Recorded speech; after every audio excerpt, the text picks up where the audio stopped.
오늘 우리가 함께 살펴볼 교림답은 제7계명을 다루고 있는 제41주일입니다. 시편 찬송 522쪽, 523조에 기록되어 있는 교림답 제41주일 제108문, 109문을 함께 교독하도록 하겠습니다.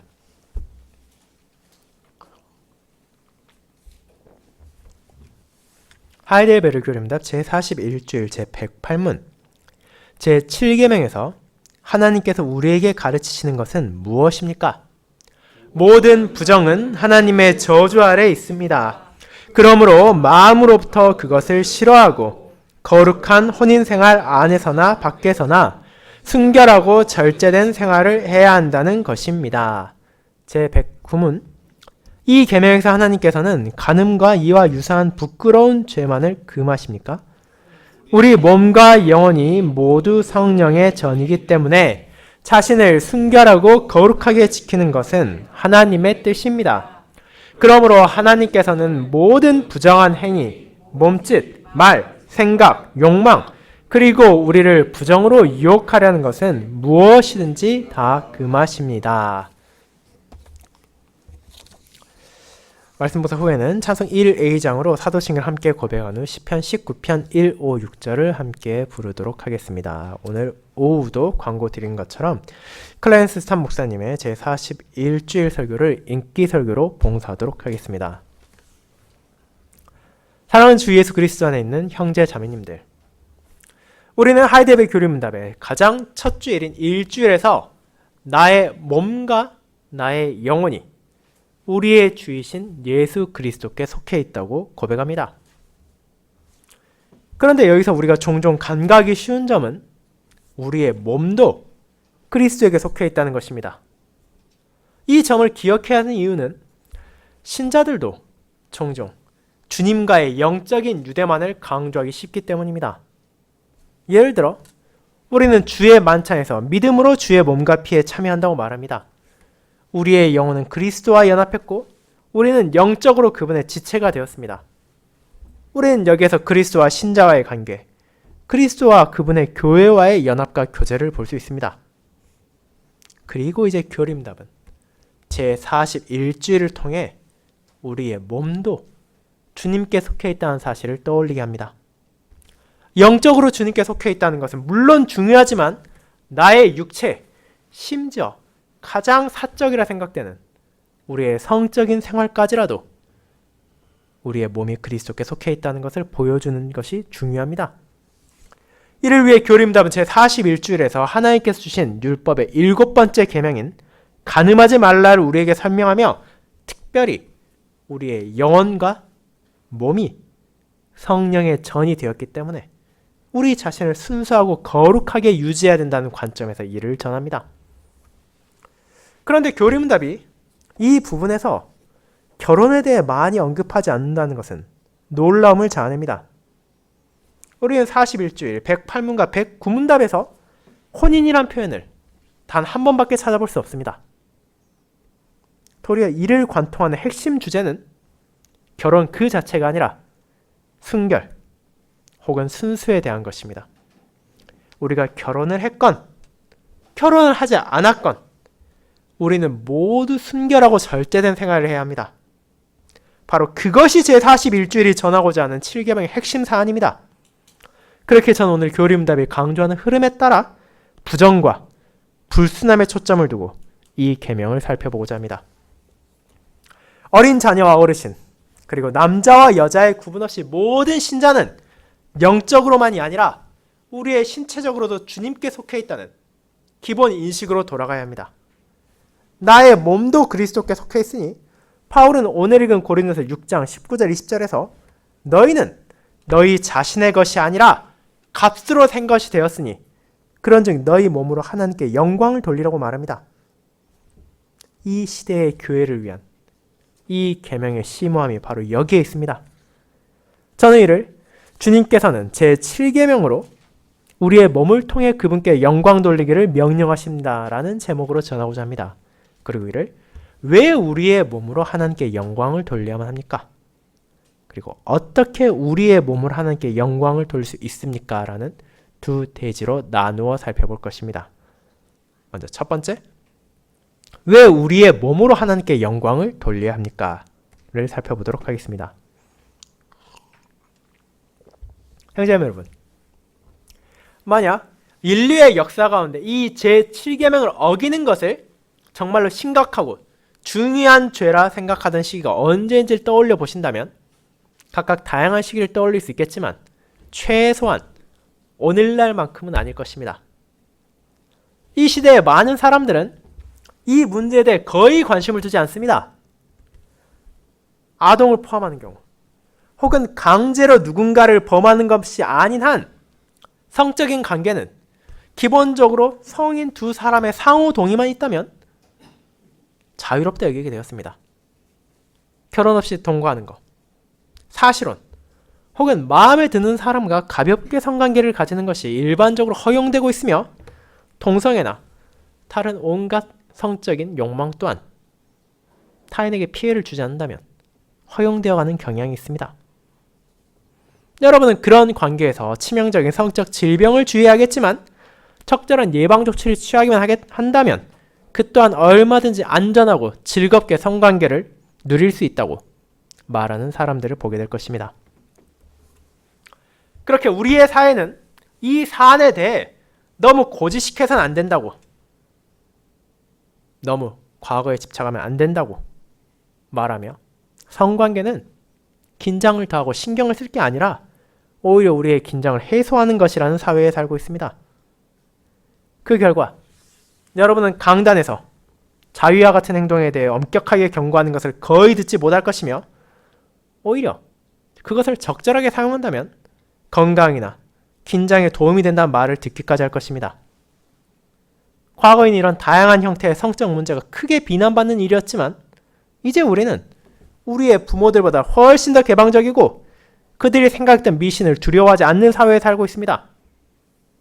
실제로 여러분들이 근대 문학을 읽는다면 우리가 다 알고 있는, 어쩌면 초등학생만 돼도 다 알 것 같은 성적인 부분들을 우리 조상들은 전혀 모르는구나 라는 느낌을 받을 정도입니다.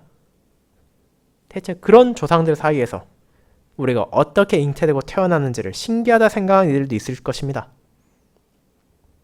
그런 오늘날의 기본적인 태도는 내 몸은 바로 나만의 문제이고 내가 원하는 대로 내 몸을 다루겠다는 것입니다.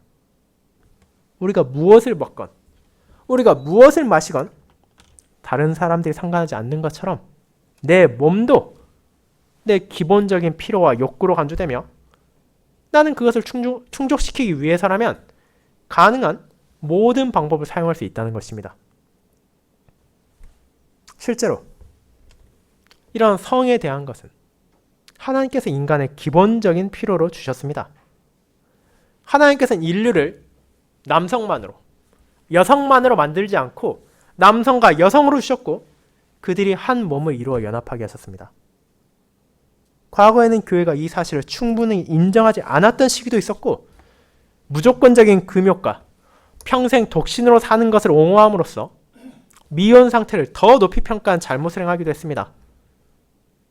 그 시기 육체적 욕구에 굴복하는 것은 낮고 천한 것으로 여겨졌습니다. 본성과 은혜, 육신과 정신 사이에 성경적이지 않은 구분이 만들어졌습니다. 물론 우리는 그런 방향으로 나아가서는 안 됩니다. 그 대신 우리는 성적으로도 하나님의 자녀들이 특별한 필요를 가지고 있음을 인정해야 하며 이런 필요 그 자체가 나쁜 것이 아님을 인식해야 합니다. 우리가 말씀을 기반으로 말하자면 성적인 욕구는 오히려 하나님의 백성들에게 주어진 선물로 볼 수 있으며 그렇기에 이 또한 하나님의 영광과 그들의 성장을 위해 사용되어야 합니다. 그래서 결혼은 주님을 기쁘시게 하는 거룩한 결합이라고 볼 수 있습니다. 그러면 성경의 교훈은 매우 간단하고 명쾌합니다. 결혼은 반드시 해야만 하는 것이 아니고 독신으로 남을 수도 있지만 만약 자제력을 행사할 수 없다면 마땅히 결혼을 해야 한다는 것입니다. 이를 고린도서 7장 9절에서 우리 이같이 보게 됩니다. 만일 절제할 수 없거든 결혼하라. 정욕에 불같이 타는 것보다 결혼하는 것이 나으니라. 그리고 우리는 대부분의 사람들이 이런 자제로 행사할 수 없다는 것을 알고 있습니다. 그렇게 성적인 욕구는 하나님의 선물이자 인간의 필요입니다. 그러나 죄로 인한 부패와 인간의 완전한 타락으로 인해 하나님께 주신 이 선물까지도 얼룩져 버리고 이 필요도 악한 욕망으로 변질되어 버렸습니다. 인간이 자기 만족을 위해 절제하지 않고 사용하는 하나님의 선물 가운데 대표적인 것이 바로 이 성적인 욕구의 선물입니다. 이 측면에서 하이데벨 교림답은 모든 부정은 하나님의 저주 아래에 있다고 단호하게 말합니다. 부정이란 말은 순수가 없다는 것입니다. 이것은 불법적인 성행위에 대한 죄책을 의미하며 간음하다란 말도 같은 뜻을 지니고 있습니다. 그리고 이 표현들은 무언가 함께 있어서는 안 되는 것을 같은 데 놓고 섞어버리는 것을 가리킵니다. 이제 우리는 부정만이 아니라 우리를 부정으로 유혹하려는 것이 무엇이든지 다 하나님의 저주 아래 있는 것을 보게 됩니다. 이 표현을 주목하시기 바랍니다. 하이데벨 교리문답이 십계명 안에서 특정한 죄를 비난하기 위해 이처럼 강한 용어를 사용하는 것은 바로 여기가 유일합니다.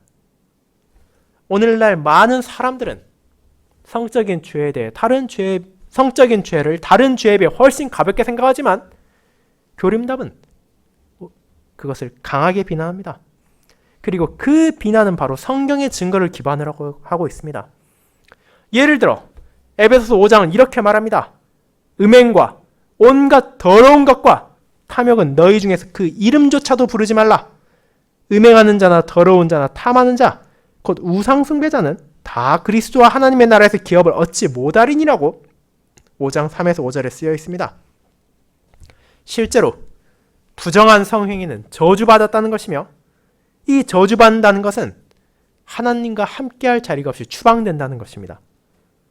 이런 죄를 지으며 그것을 계속하는 자는 그리스도의 나라에 그 기업이 없습니다. 이것이 구약과 신약에서 공통적으로 계속해서 전하는 것입니다. 바울은 고린도서에서 이렇게 썼음을 우리는 아까 읽었습니다. 우리는 값으로 산 것이 되었나니 라고 말입니다. 그것은 우리가 바로 그리스도의 피로 산 대상이 되었다는 것이고 내 육신도 포함해서 하나님께 영광을 돌리기 위해서만 써야 된다는 것입니다. 나의 몸도 성령 하나님의 전입니다. 그렇기에 우리가 하나님을 사랑하고 그분을 감사한다면 마땅히 나에게 주어진 이 성령 하나님의 전을 소중히 대하는 것은, 그것을 더럽히지 않는 것은 너무나 당연한 것일 것입니다. 물론 여러분은 종종 개혁교회에서 이 7계명에 대한 죄를 너무 과도하게 심각히 바라본다는 의견을 들을 때도 있습니다. 마치 우리가 간음을 도둑질이나 거짓말보다 심각한 죄처럼 여긴다고 말입니다. 물론 여러분은 하나의 계명을 어길 때 그것이 다른 모든 율법에 영향을 주고 그런 면에서 한 죄가 다른 죄보다 더 끔찍하다고 말할 수는 없다는 것을 알 것입니다. 그럼에도 불구하고 이 계명에 대한 죄, 음행, 간통, 부정은 결코 가볍게 볼 수 없는 심각한 죄입니다. 이 성이라는 것은 우리 삶에 있어 매우 중요한 부분입니다. 이것은 육신과 영을 한데 감으며 이성과 감정을 결합시킵니다. 그리고 이 성적인 죄는 나의 신앙생활만이 아니라 타인과의 관계에도 아주 큰 피해를 줍니다. 여러분, 오늘 잠언 5장에서 간음에 대한 심각한 경고를 읽을 수 있습니다. 이 경고는 특별히 젊은 청년들을 향합니다. 음란한 여자가 언제나 죽음과 관련되어 있다는 것은 주목해야 합니다. 잠언 5장 5절은 그의 발은 사지로 내려가며 그의 걸음은 수월로 나아가느니라고 말하며 5장 23절은 그는 훈계를 받지 아니함으로 말미암아 죽겠고 심히 미련함으로 말미암아 혼미하게 되느니라 라고 말합니다. 여기서 무엇을 말하는 것입니까? 간음은 한 사람을 육체적으로만이 아니라 영적으로도 죽일 수 있다는 것입니다. 이것은 주님과의 관계를, 교회와의 관계를 완전히 파멸시켜버리는 방향으로 나아갈 수 있습니다. 하나님의 자녀가 할 수 있는 가장 어리석은 일 중 하나가 바로 이런 간음과 음행에 빠져드는 것입니다. 이것은 가장 큰 피해를 낼 수 있는 파괴적인 죄입니다. 여러분이 육체의 정욕에 굴복한다면 여러분의 영혼의 구원을 잃을 수도 있습니다. 이 계명은 신약에서 더욱 심각하게 다루어지고 있습니다. 사도 바울은 고린도를 향해 간음과 음란을 경고합니다. 당시 고린도에는 이방 신전에서 종교적인 성매매가 시행되던 곳이 있었습니다. 의식적 성격을 가진 이 매추는 성매매를 통해서 신들과의 교통을 나눈다는 것을 의미합니다.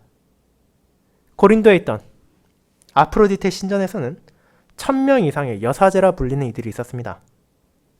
일부 고린도 사람들은 우리가 더 이상 그 미신을 믿지 않으니까 이 신전에 가서 그들과의 관계를 즐겨도 된다고 여겼습니다.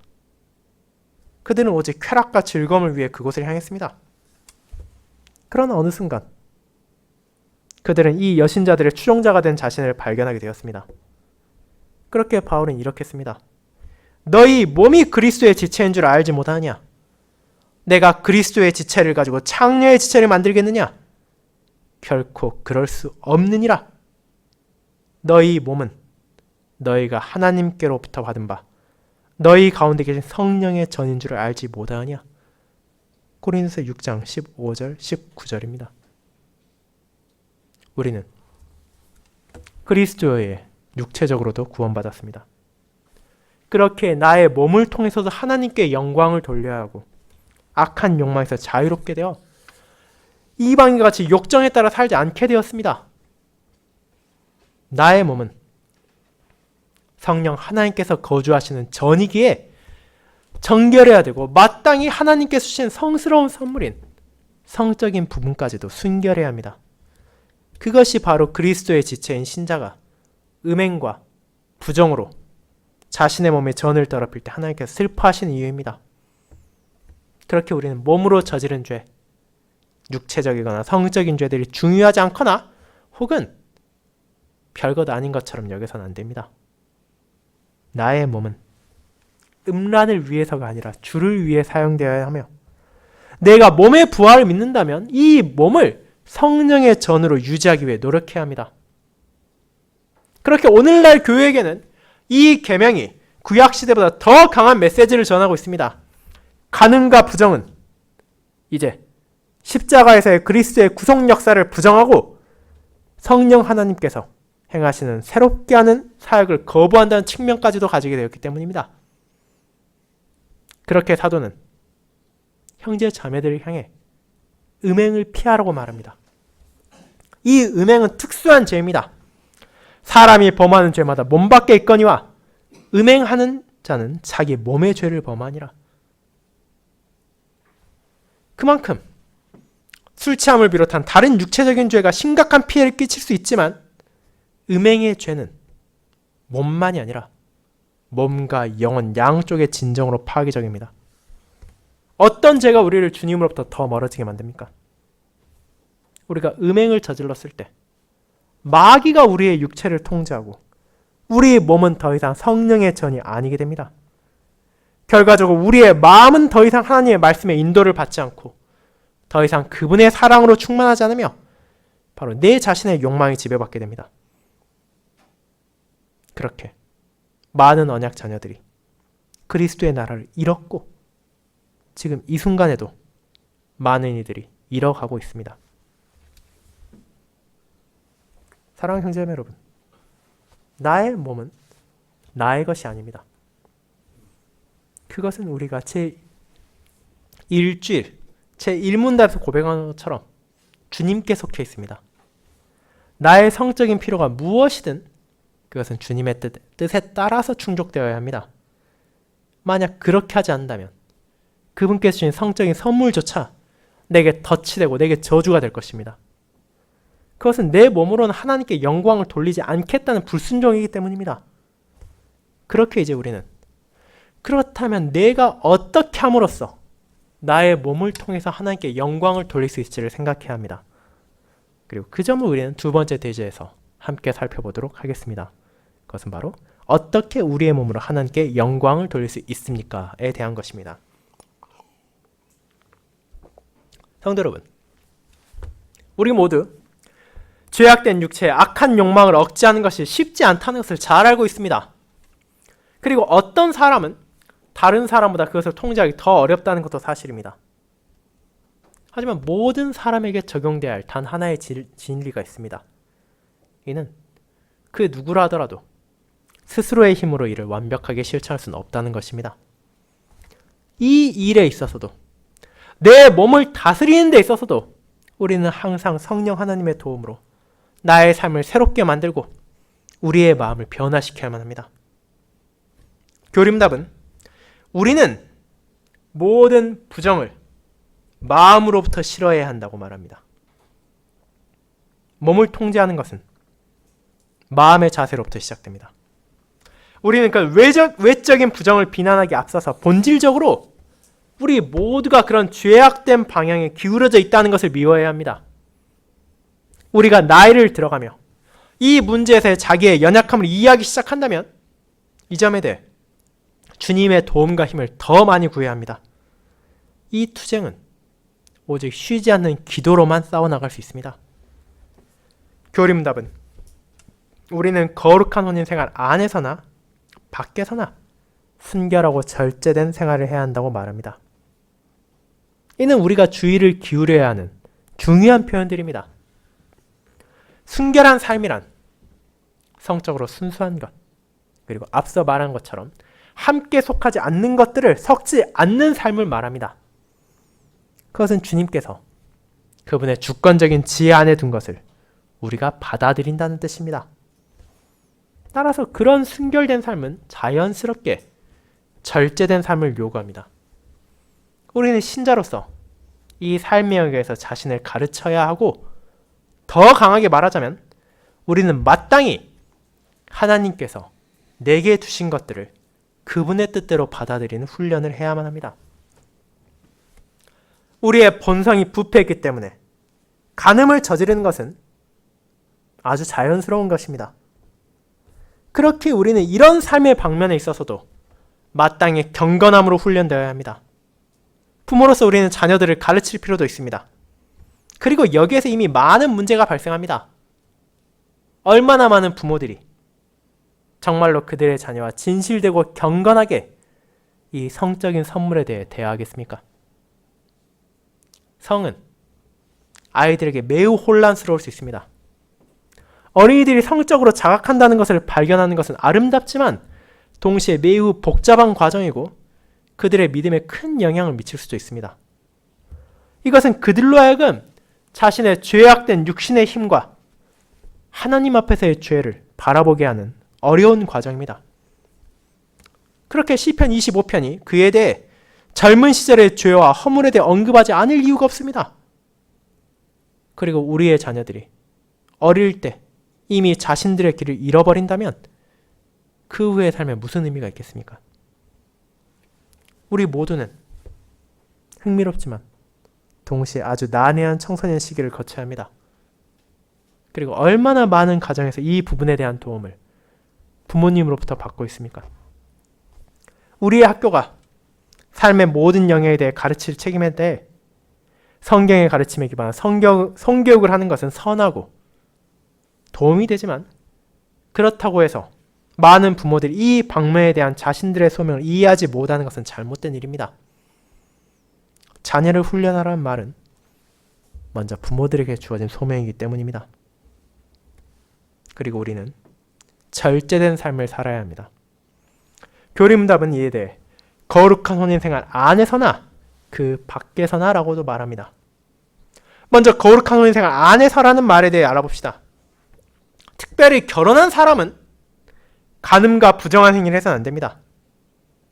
그 이유는 당신이 배우자와 자녀와 다른 사람들 앞에서 모범이 되어야 되기 때문입니다. 여러분은 혼인 안에서 순결하고 절대된 삶을 인도해야 합니다. 또한 여러분은 혼인 안에서 자신의 몸으로 하나님께 영광을 돌려야 합니다. 이는 혼인 안에서의 건강한 성적인 관계가 사랑 가운데 피어나야만 한다는 것을 가리키고 있습니다. 이것이 교리문답이 고린도서 7장 1절부터 9절을 인용함으로 우리에게 이끄는 방향입니다. 이는 남편과 아내를 향해 서로 분방하지 말라. 이는 너희가 절제 못함으로 말미암아 사탄이 너희를 시험하지 못하게 하려 함이라고 말합니다. 우리는 결혼 관계 안에서 상대방의 감정과 필요에 무감각해짐으로 자기의 필요와 자신이 원하는 것만을 보아서는 안 되고 서로를 충족시키는 성적인 관계를 구축하여 화평을 인도하고 이를 통해 하나님께 영광을 돌려야 합니다. 그와 같은 관계가 없는 것은 결혼의 파탄에 기여할 수 있을 뿐 아니라 간음을 유발할 수 있습니다. 사실 혼인생활 안에서의 사랑스러운 교제가 없다는 것은 한쪽 혹은 쌍방 모두의 간음적 행위로 이어질 수 있습니다. 이것이 그 죄에 대한 변명이 될 수는 없지만 동시에 이것이 그 원인을 제공할 수도 있다는 것입니다.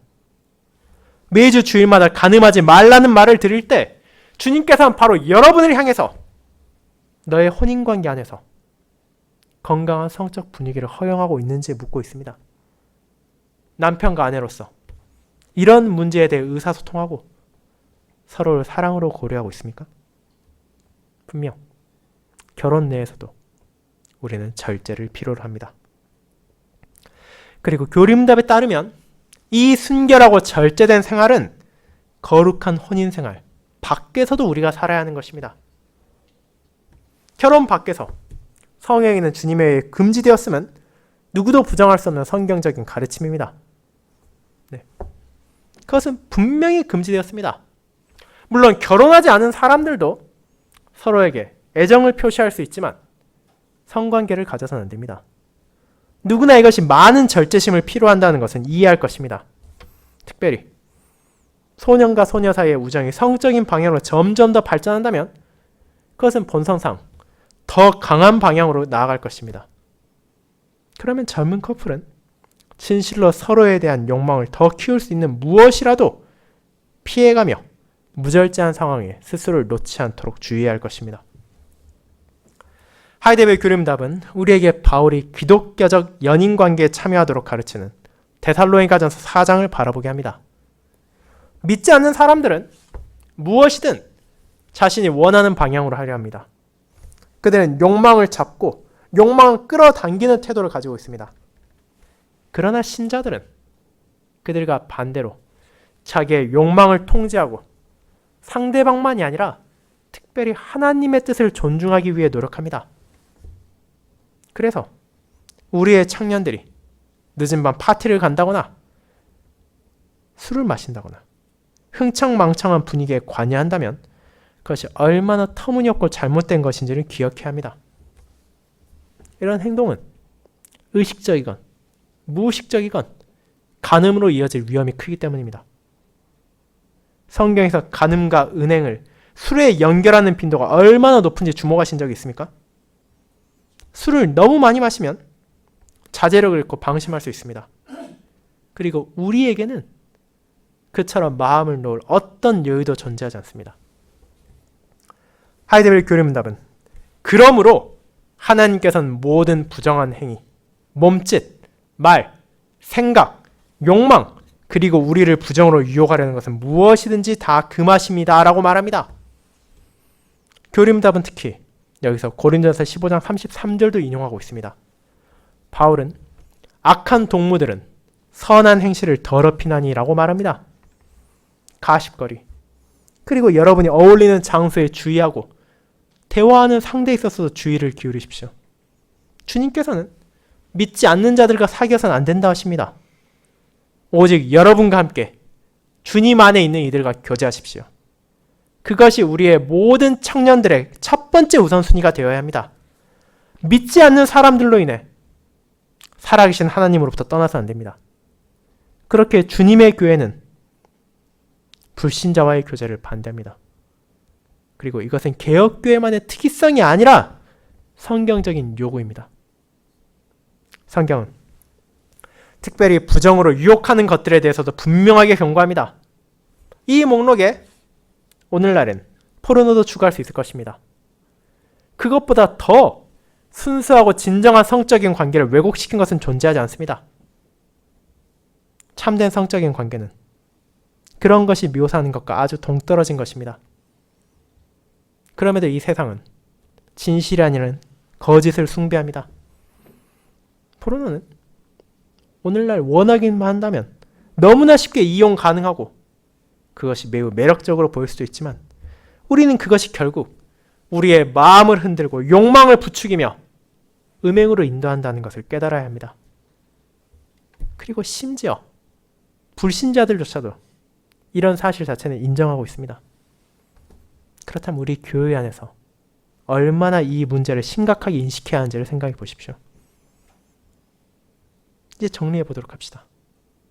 우리의 몸, 몇 차례나 말했지만 바로 나의 것이 아니라 성령 하나님이 머무시는 전이고 우리는 우리의 몸을 통해서도 하나님께 영광을 돌려야 합니다. 그러므로 그런 몸을 불신자, 음란한 자, 부정한 욕망, 그리고 음행적 상상에 넘겨서는 안 됩니다. 그 대신 우리는 믿음 안에서 혼인을 향해 관계를 발전시켜야 합니다. 우리는 기도와 믿음을 토대로 성장해야 합니다. 결혼하기 전 젊은 연인 중 얼마나 많은 사람들이 함께 기도하는 법을 배웁니까? 결혼한 후에도 얼마나 많은 부부가 말씀 안에서 대화를 나누고 기도합니까? 우리는 오직 믿음과 기도를 통해서만 이 모든 성적인 유혹과 문제까지도 이겨낼 수 있습니다. 그리고 저는 인정합니다. 이것은 우리 삶에서 가장 어려운 부분 중에 하나입니다. 여기에는 많은 죄가 있고 수많은 이들의 실패가 있습니다. 그러나 여기에는 용서도 많이 있습니다. 우리가 계속해서 나는 나 자신의 것이 아니라고, 나는 값을 지불하고 구입되었으며 그러므로 나의 몸으로도 하나님께 영광을 돌려야 한다는 말씀으로 돌아가고 그리스도를 의지할 때 우리는 그곳에서 우리를 용서하시는 주님을 바라보게 되기 때문입니다. 오직 승리하신 그리스도의 피와 영을 통해서 우리는 이 싸움에서도 이길 수 있으며 마침내 우리의 몸을 통해서도 하나님께 영광을 돌린다는 것이 무엇인지를 깨달을 수 있게 됩니다. 아멘.